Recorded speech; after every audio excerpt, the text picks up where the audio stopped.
Manor.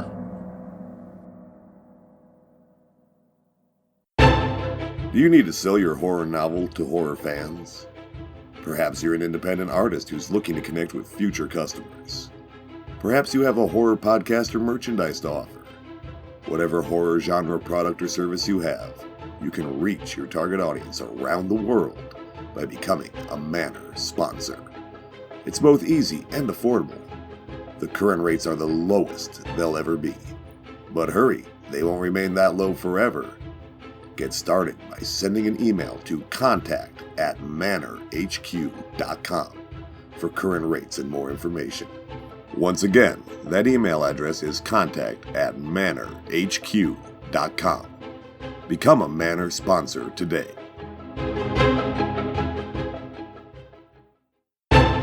Follow Manor online and on social media. You can find Manor on Twitter @OfficialManor, on Instagram @Manor Entertainment, on YouTube @Manor Entertainment, and on the official website address manorhq.com. As always, share with others and spread the word. Warning: the following program may contain violence, explicit language, sexual situations, and dark content, unsuitable for some listeners. It is intended for mature audiences only. Discretion is advised.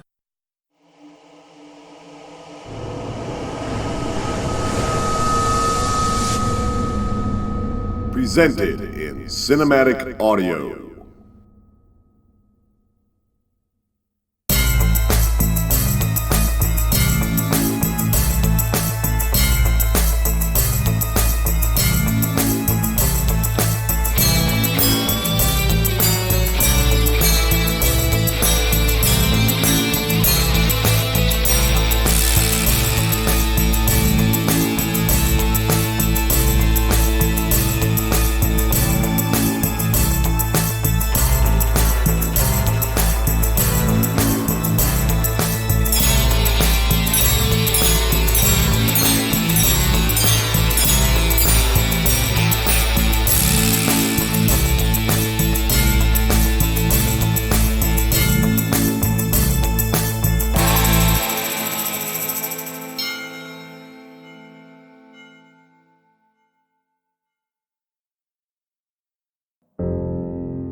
Until last night, I suppose the scariest thing I ever saw was in the summer of 1977. My little brother Tommy, Greg Bowder, and Danny Harbin, or Leadbutt as we called him because he moved so slowly, and I were down by Black Oak Creek.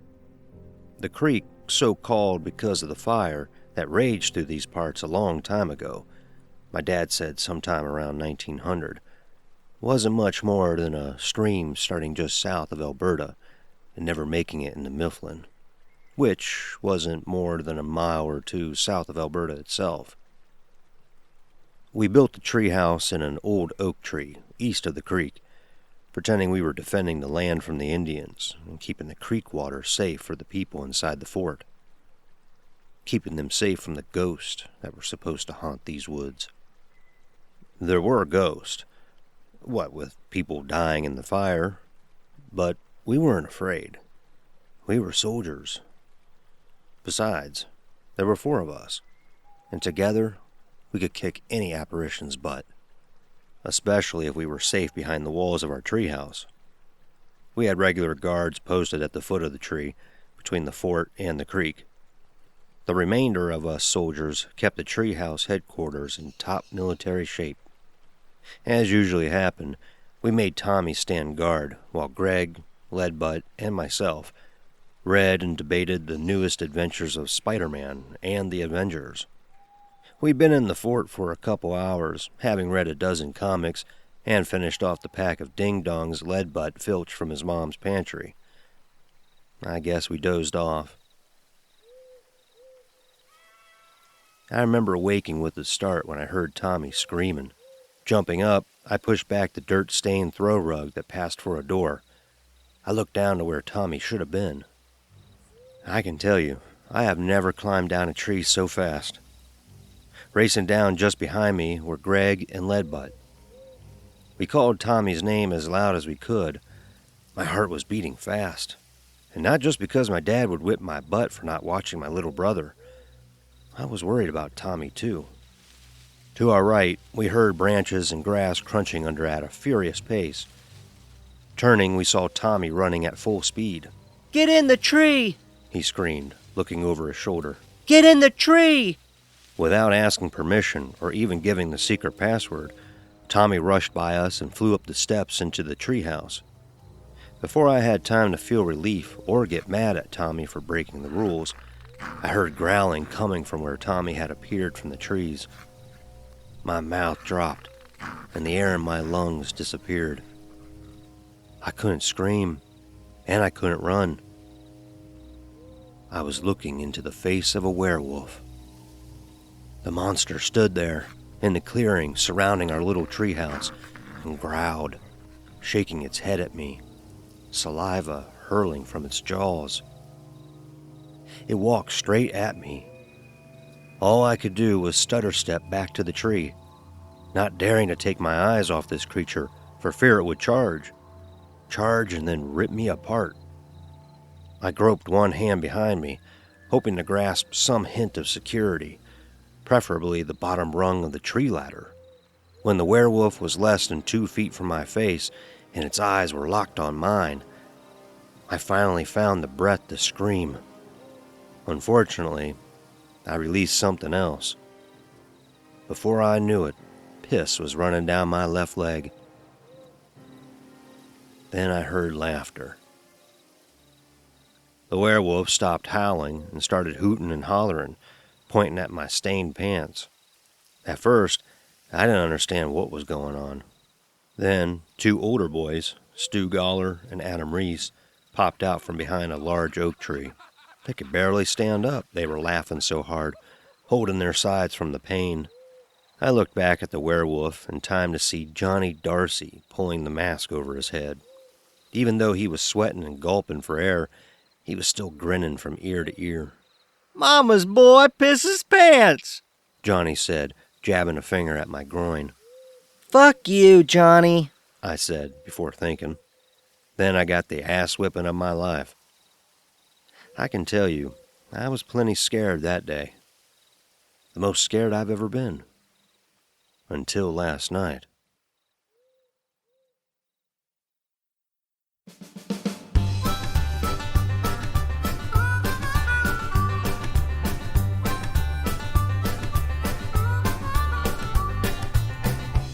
I was in Jesse's, located just on the outskirts of Alberta, having a smoke and a beer, waiting to meet a friend I'd met at a seminar in Huntsville.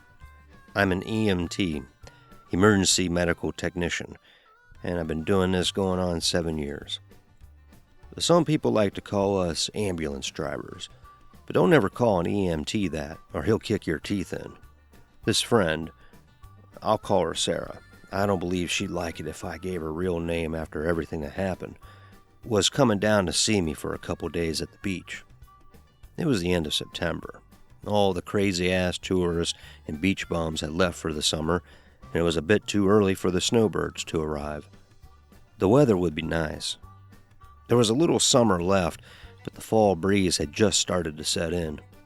As on many occasions when I found myself burning time at Jesse's, I talked with the regulars. There was Mr. Hollingsworth, the crazy old man who swore the South didn't lose the war, and always talked about those goddamn carpetbaggers. And Jimmy Ziegler, who lost an arm in Nam and chain-smoked Marlboro menthols. Most days, you could also find a trucker or two, someone pulling a light load that day, or taking a couple hours off after pulling a 16-hour haul. Hard-working people who would stop by for a beer or a bite to eat. As the conversation always did this time of year, it turned to the harvest moon. At first, the talk was about the good that came with it, about harvesting and storing so much wheat that the bins were overflowing, about how the wind from the Gulf of Mexico shoots a sweet breeze that, sitting on your screened-in back porch, made the autumn evenings in southern Baldwin County pretty close to heaven. After a few beers, though, the talk turned to the bad. You see, the locals around here know the stories about County Road 127 and what happens if you're fool enough to drive there at night when you see the harvest moon. The first time I ever heard about the harvest moon and what it really means was back in the days of the treehouse. Even though Mom forbid us to go into the woods after dark, sometimes in those 100% humidity evenings when the sun had just gone down, but the temperature seemed to hover around 95 and sweat found every single opening on your body, we'd sneak out with a flashlight and a couple of blankets and camp out at the treehouse and tell those stories. This particular night, it was me, Tommy, and Greg, and an occasional friend of ours, Eddie Landers. Eddie was one of those weird kids that collected horror stuff, whether it was Fangoria magazines, Halloween masks, or fake blood. And Eddie always had a story. The babysitter who'd had her legs and arms chopped off so she could only move by dragging herself by her bloodied stumps. The only sound she made, Eddie would whisper, was thump, thump, drag. Or, we've traced a phone call, and it's coming from inside your house. On this night, Eddie told a different story, and it sounded different, like Eddie really believed the story. Every year, sometime between dusk and midnight, around the end of September, people knew to stay away from County Road 127. This wasn't hard to do. 127 is a back road on the way to Gulf Shores. Not a lot of people are familiar with this shortcut, and most who try it end up somewhere way east of where they meant to go. But 127 also cuts just west of Alberta and Mifflin. We figured Eddie was using the Alberta-Mifflin area just to get to us, since our treehouse was less than half a mile from County Road 127. Eddie told us of unwary travelers who made the mistake of driving at night on 127, when the harvest moon is shining in its full glory across the Baldwin County sky, ran the serious risk of never making it any further. Many a car was found the next morning, often on its side, as if strewn nonchalantly like a discarded toy. Sometimes the roof of a car would be ripped partially off, looking like a sardine can someone hastily tore the top off, eager to get to the food inside. Then there was the blood, over the inside of a windshield, covering the dash, soaking the seats and the floorboards. But with as much blood and obvious violence at the site, there were never any bodies. Sometimes they'd find a piece or two of flesh, torn flesh, or bloodied stumps, Eddie screamed, sticking a fake handless arm through the sleeve of his jacket. I tell ya, he just about gave Tommy a heart attack. Years later, I was able to verify much of what Eddie told us. It seemed every year around harvest time I was called to a fatal automobile accident. There was one thing Eddie had been wrong about. There were bodies at the scene. Not that you'd recognize the people they once belonged to anymore. It wasn't the carnage one sees in your average car wreck, though. They were half-empty carcasses, with the bowels and vitals gone, much like a lion might do to the insides of an antelope. So word got around. Don't drive on County Road 127 during the harvest moon. The regulars pretty much abided by this rule. There were your crazy drunk teenagers who, every few years, would get stupid and dare each other to drive down 127 during this time. But the other kids got the message when they attended the closed casket funerals of their dearly departed friends. The official word given to the press and public was the driver was drunk or fell asleep or was playing his stereo and ran off the road, smacking into a tree. Since the negligent driver was never wearing a seatbelt, He was naturally thrown from the vehicle. Couldn't really blame the politicians. Wouldn't do much for tourism if there were stories of people dying on a certain stretch of road year after year. Even though Eddie got most of the story right, it was only several years later during a Halloween party at my high school when I learned the whole story. The party itself was boring, but a few of us snuck out of the auditorium and into the science lab. It was eerie, sneaking around in the dark, surrounded by test tubes, wires, and jars filled with animal embryos pickled with formaldehyde.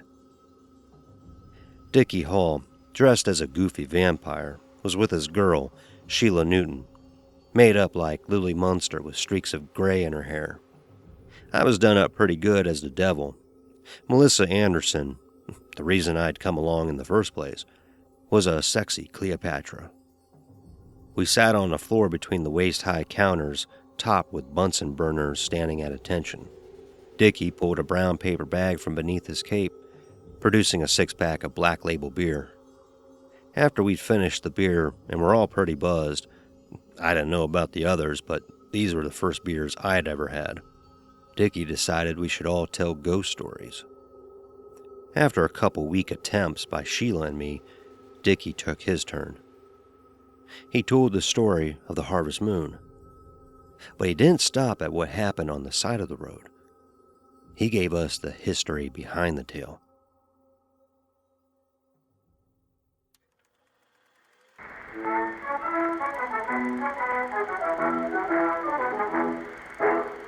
The Great Fire of 1904 wasn't any accident.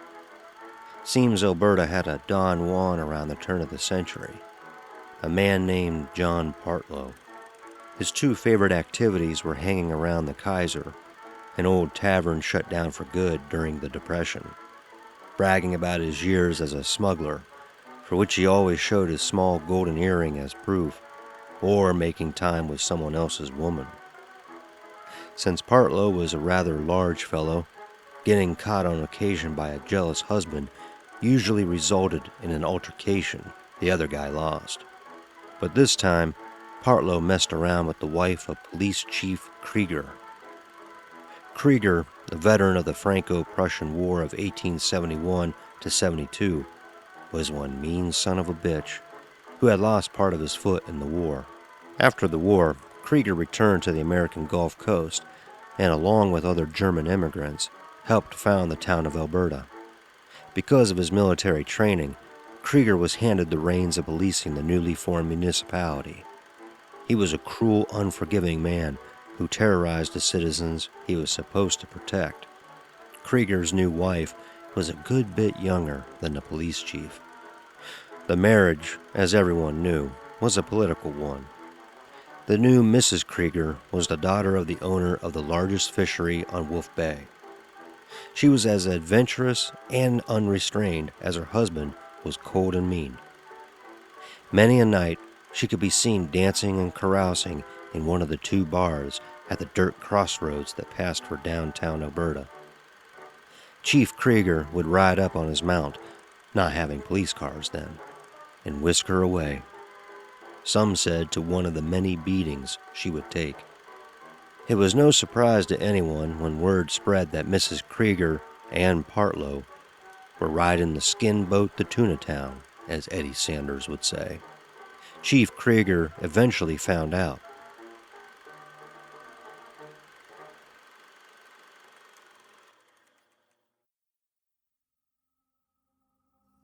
After announcing a late working night, Krieger came home a few hours early, and John Partlow got the beating of his life. It was said that Krieger wrapped a chain around his big, strong fist and whipped Partlow from head to toe. One of the blows crushed in the left side of Partlow's face, costing him his left eye and most of the cartilage in his nose.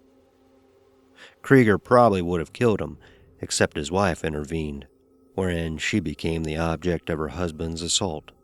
Partlow, with the reprieve, slowly crawled away into the woods. There wasn't much Partlow could do. No one dared cross paths with Krieger, and no one felt sorry for Partlow. Many a husband wondered if he was one of Partlow's cuckolded victims, and relaxed, knowing that Partlow would cuckold no more. But Partlow eventually got his revenge. A few months later, Krieger's daughter from his first marriage was set to get married. The wedding and the reception were to be held at the chief's home, just west of Alberta and Mifflin, not far from where our treehouse would be built. It was during the wedding, held indoors, when Partlow struck. The sun had set behind the trees, making it hard for those inside to see Partlow crouched low with the forest around him. But Partlow could see just fine. The harvest moon was already lighting the night sky. Partlow grabbed a couple of the lanterns that were situated around the house in anticipation of the reception outside. After pouring oil from the lanterns on the ground around the home, Partlow pushed the remaining lanterns onto the waiting dry grass.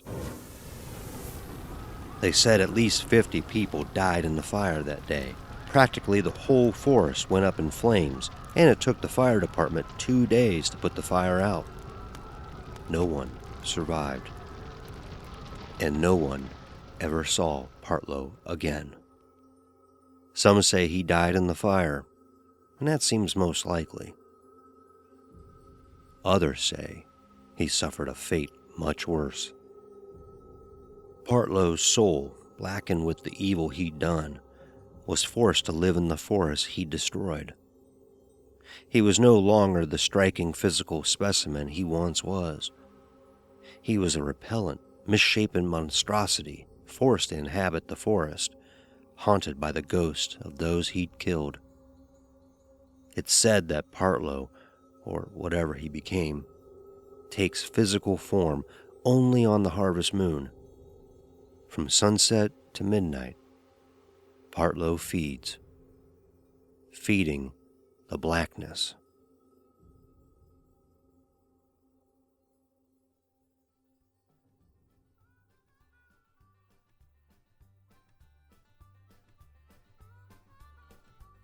As always, telling stories made the time fly. I looked at my watch. It was almost 6. Just about time for sunset. Sarah was a little late, but that wasn't unusual. On our first date, I almost gave up and left the restaurant, when in she walked, frazzled and out of breath, but still looking beautiful. I must have smiled at the memory, because Hollingsworth snorted in his gravelly, half-drunk voice. Why you so damn happy, boy? Win the lottery or something?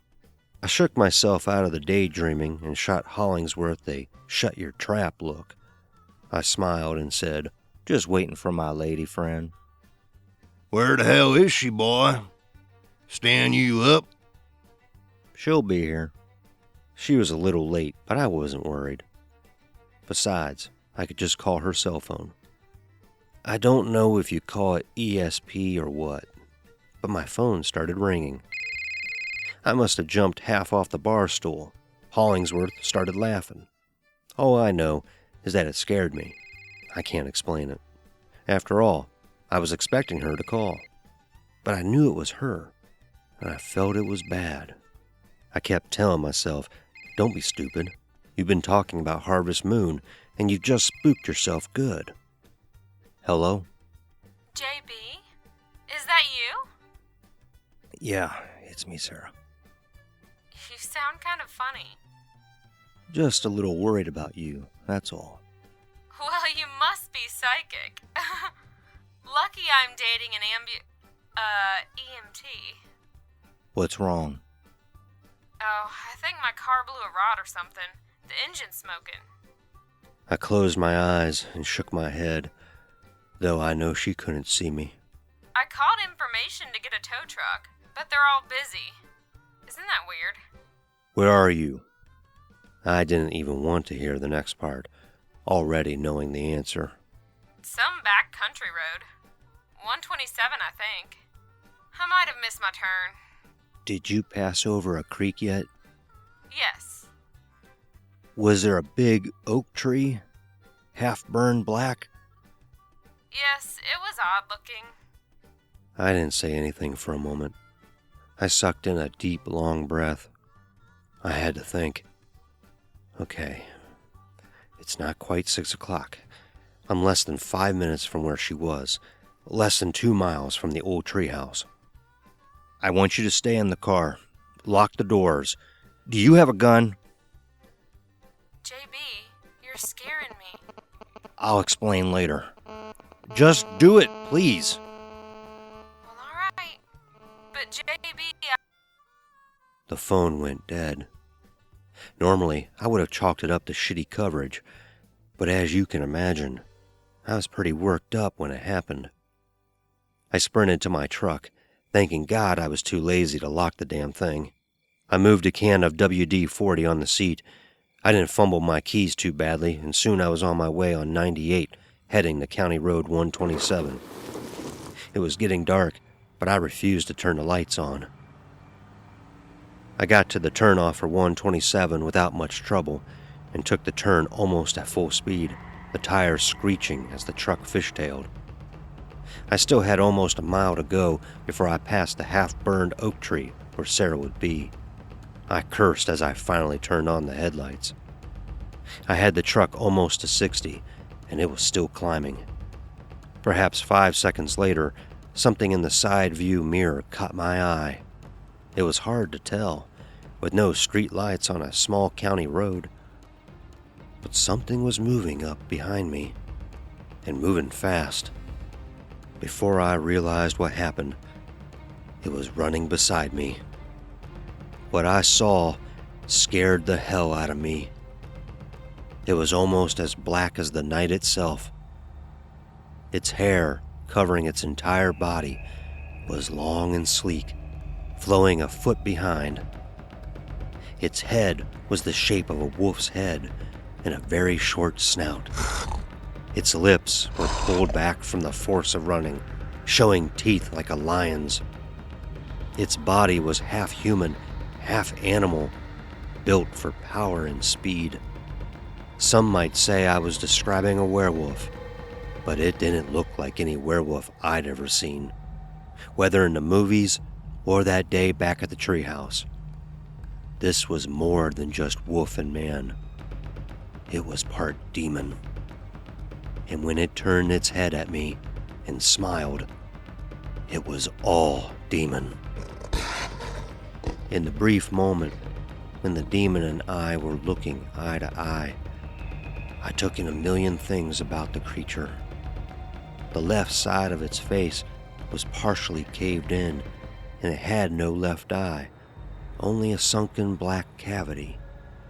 In its left ear was a small golden loop.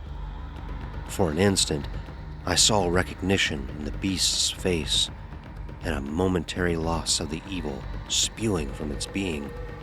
It knew I knew it was Partlow, or whatever was left of Partlow. The demon's face reignited with fury, and it swung its huge paw at me. I swerved sharply to the right, almost too late in slamming on the brakes. My truck lifted up on 2 wheels, and I thought I was going to flip. I don't know if God was with me. I know the devil was, but somehow I managed to right the truck. I gunned the gas pedal. Before I had time to figure out where I was, it was beside me again. Its paw shot at me. Fast. So fast, I could only partially get out of the way. It hit me so hard, I lost my grip of the steering wheel and found my head lying on the front seat of the truck, banging into the can of WD-40. It felt like someone had slapped me on the side of my head with a shovel. Black crept into my vision, and a strong ring sang in my ears. I tried to sit up. I could feel the truck running off the side of the road. At any moment, I expected to crash head-on into a tree. Instead, the truck skidded, gradually turning sideways. It did smash into a tree, but most of the force was gone.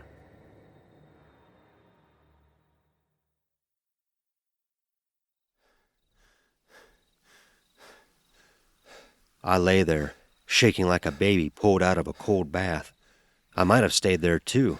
My knees curled to my chest, my arms wrapped tightly around my legs. If the beast hadn't punched a hole through the roof. I screamed and kicked wildly, trying to fight it off as it reached for me. A searing burn ripped across my leg. I wasn't going to last much longer like this.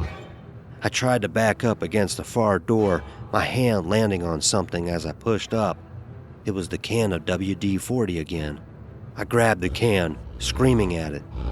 The can seemed intent on doing everything it could to get in my way. I was about to throw the can at the monster, now standing on the hood of my truck, howling at the top of its lungs and reaching for me, when desperation hit me. I reached into my jeans pocket, at the same time trying to dodge a gut-piercing shot from the creature's right claw, and pulled out my cigarette lighter. I sprayed the can of WD-40 at the demon's face and flicked the cigarette lighter into the spray. The force of the blast damn near burned my hand off, but I sure as hell wasn't letting go. The fierceness of the fire and the heat spewing from it forced me to turn my head, tucking it into the seat of the truck. I had no way of knowing if the flame was having any effect. I heard an awful, piercing howl, like the sound of a dog already sick with mange being caught in a bear trap, screaming for its life. A moment later, I felt the truck shake, first down and then up. I knew the demon had jumped off the hood. I only hoped it wasn't trying to come after me another way. Reluctantly, and only because all the hair on my hand burned off, I stopped spraying the WD-40 and let go of the lighter. I didn't want to. I really didn't want to, but I slowly raised my head to see above the dash. All was quiet, and I felt a moment of relief. I breathed a sigh and then sucked in a serious amount of air. It looked like I'd actually fought the thing off. Then I heard Sarah scream. I sat up quickly and turned the ignition. A grating sound of gears sent a chill down my neck, but the truck was still running. It took me a few seconds to get the truck away from the tree it had bent itself around. Looking through the gaping hole in the top of my truck, I could see the harvest moon, now arisen in its full glory. All kinds of horrible images kept running through my mind about what the creature was doing to Sarah. Perhaps 15 seconds later, I saw Sarah's car. A new model luxury car. At least it used to be. Standing on top of the car was the beast, proceeding to do to the roof of Sarah's car what it had done to my truck. I punched the horn and flicked my brights on and off, trying to get the demon's attention. That I did. It jumped off Sarah's car and ran straight at me. I licked my lips and wondered what the hell I was doing. As it neared me, I could see the damage the WD-40 flame had done. Some of the hair on its face was burned off, and it was bleeding too. But other than a small limp, it didn't seem much different than before, except a lot more pissed. The demon looked ready to jump, so I gunned the truck to catch it off balance. As I neared, it leaped, and I involuntarily ducked my head. The top of the truck caught the beast from the knees down, spinning the truck through a series of 360s. By the time I stopped, upright but sideways in the road, I was dizzy and trying not to throw up. I didn't see what happened to the beast. I held my head in my hands and moaned from the motion sickness. My door flew open, and I screamed, trying to jump for the passenger side door. JB, it's me! Sarah! I looked at Sarah, grabbing my chest to control my heart. Sarah! Brief but intense, we embraced. I pushed her back. She looked scared for sure, but otherwise in pretty good shape. Where'd it go? Into the woods! I knew the area well, the direction of my old treehouse. Okay, I'm going after it. Are you crazy? Maybe. I dug through the junk in the back of my truck. I think I heard it. Bad. So let's get the hell out of here while we can. I stopped and looked at her. I wasn't sure why I was going after it, but I was. Maybe it was the years of looking at the dead bodies every harvest moon. Maybe it was because this creature finally went after someone I personally cared for. Or maybe, deep down inside, the creature and I weren't that much different. I had heard it and smelled blood. Now I was going to kill it. Maybe all of the above. I found what I was looking for, a spare can of 10W40 Havoline motor oil and a tire iron. I tore off what was left of my shirt and wrapped it around one end of the tire iron. I took the can of WD-40 I'd used earlier and doused the shirt. I didn't have a pocket knife or a can opener, so I used the sharp end of the tire iron to open the can of Havoline, managing the spill only about a third. It would have to do. I tried to give Sarah a hero's kiss goodbye, since it happened that way in the movies, but she pulled away. You're going to get yourself killed. And then that damn thing's gonna come back for me. I had to admit she had a point, but it was too late. Something inside me had crossed a threshold. The keys are in the truck. You can take it back. Without looking at Sarah, I headed into the woods, limping from the gashes in my leg. I didn't need a flashlight. The harvest moon lit my path. I headed for the old treehouse. I'm not sure why. Something, instinct or intuition, told me Partlow was going there. I didn't bother to look from side to side, which seems stupid now. The beast could have jumped from behind any of the oaks I passed. Then again, it could have stood in the path, and I'm not sure I would have had the time to use anything I'd brought with me. I came into the clearing, just beyond the ancient oak cradling my old treehouse. It seemed to get darker. I looked up in the sky, but the trees around shielded the harvest moon. Suddenly, my crazy thoughts of killing the beast seemed just that. Crazy. I thought of turning around, getting out of there. I took a couple of steps back. Do it. I nearly jumped out of my skin. I spun around quickly.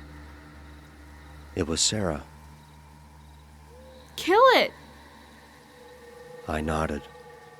I took a deep breath and covered the few paces to the foot of the treehouse. I noticed with little amusement the decaying 1x4s hammered to the side of the tree. I noticed the splotches of blood, too. With the tire iron under my left arm and the can of oil and cigarette lighter in my left hand, I started up the boards.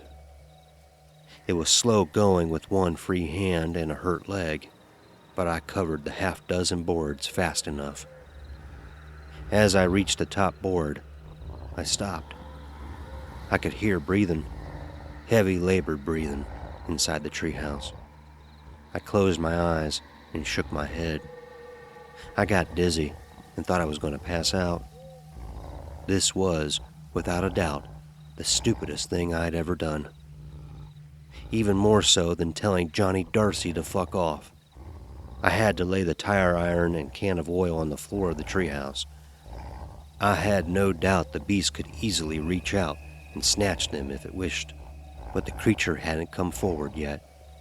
I pulled myself up into the treehouse. Let me explain. The treehouse is no more than 6 feet by 6 feet, and no taller than 5 feet. I squatted at the entrance. I could see a huge black blob in the far corner. It was no more than 2 or 3 feet from me. I could not only hear its breathing, I could feel it. It was hot, fetid breath. It stank of oldness and death. I stood up as much as I could, the tire iron in my right hand, the cigarette lighter in my left. I lit the soaked shirt and had to stand back as the flames shot up and out. The creature howled and started to shuffle. I tensed, waiting for it to spring at me. As the flames calmed, I could see the beast had shoved itself further in the corner. The burned half of its face was blistering, and its only eye winced from the bright flame. Its arms were down around its legs, its paws caressing the gaping cuts. For the second time, the beast and I stared at each other. Gone was the fury and evil I'd seen there. Its eye, now surrounded by charred flesh, showed pain, resignation, relief. I snapped myself from its gaze, hurriedly spattering the remains of the javelin over as much of the treehouse as I could. My hand was shaking. I probably got more of it on me than on the wood. When the can was empty, I took one final look at the beast. I wavered. The rage and anger I'd fostered left me. All I saw was a helpless, wounded animal, cowering in fear from what it perceived as its imminent death. There was acceptance in its eyes, too. Looking back on what happened next, I can only conclude the beast, or whatever was left of Partlow, sensed I was changing my mind. The beast swelled to its full capacity, crouching angrily inside the treehouse. I saw it ready to pounce, and I found my nerve. At the same time I threw the torch, I jumped out the doorway. The explosion hit me full in the back and knocked me straight down. I flailed my arms, trying to break my fall. I landed in the creek. It was a hard landing, and I think I sprained my ankle. But I smiled as I flopped over on my back, letting water rush over me, cooling my aching body. As I lay there, looking up at the treehouse, completely consumed in flames, I heard the beast howling again in that horrible wail, resonating against the surrounding oak trees. My smile faded. I heard soft footsteps in the water. I turned slightly and welcomed the sight of Sarah, cradling her arms around her waist, tears of relief on her cheeks.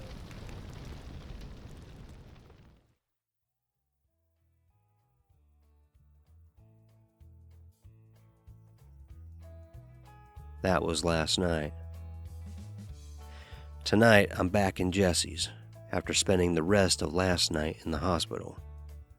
The doctors wanted to keep me longer, but I figured if what I'd just been through couldn't kill me, I could live through whatever Jesse might be able to do. Sarah headed back to North Alabama. Can't say I blame her. I suspect I won't be seeing much of her anymore. Having told this story to those who are around me, the faces of the people are frozen in attention. With nothing left to say, the crowd breaks up. I imagine the debate is already on. Is he telling the truth? Or just pulling a good one on everybody? I turn back to the bar to finish my beer before heading home. I feel a tap on my arm. It's a young boy, can't be more than 12. He is in his baseball uniform, and I guess he's eating supper with his family after the game. Mister, my friends and I were wondering if you could tell us the story again.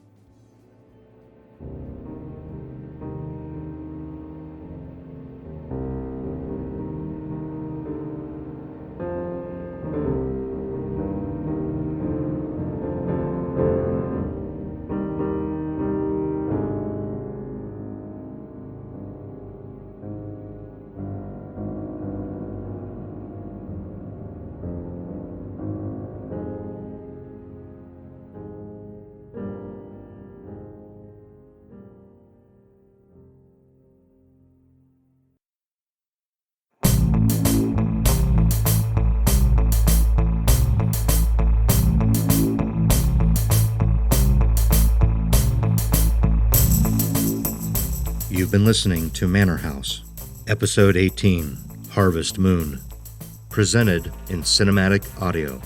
Subscribe to this show and leave a rating, a review, and general feedback wherever you're receiving this program. Share with others on social media and at home. Your feedback, as well as sharing with others, helps grow and continue future productions. Credits. This episode was originally recorded and produced in 2015.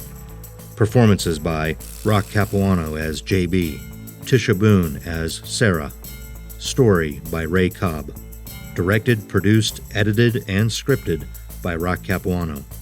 Music, audio, and sound design provided by Edel SFX. Theme song by Alan Postscript, based on The Shining by the Angelos. Cover art by Gerard Gellinger and Virgat. Manor House was created by Rock Capuano. Manor House is a Manor Entertainment production.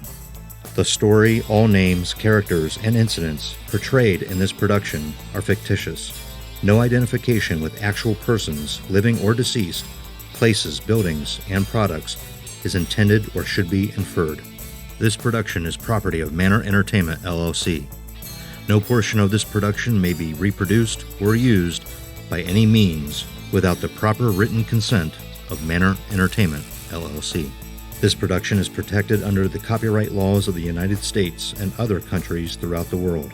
Country of first publication, United States of America. Any unauthorized exhibition, distribution, or copying of this production, or any part thereof, may result in civil liability and criminal prosecution. Copyright 2019, Manor Entertainment, LLC.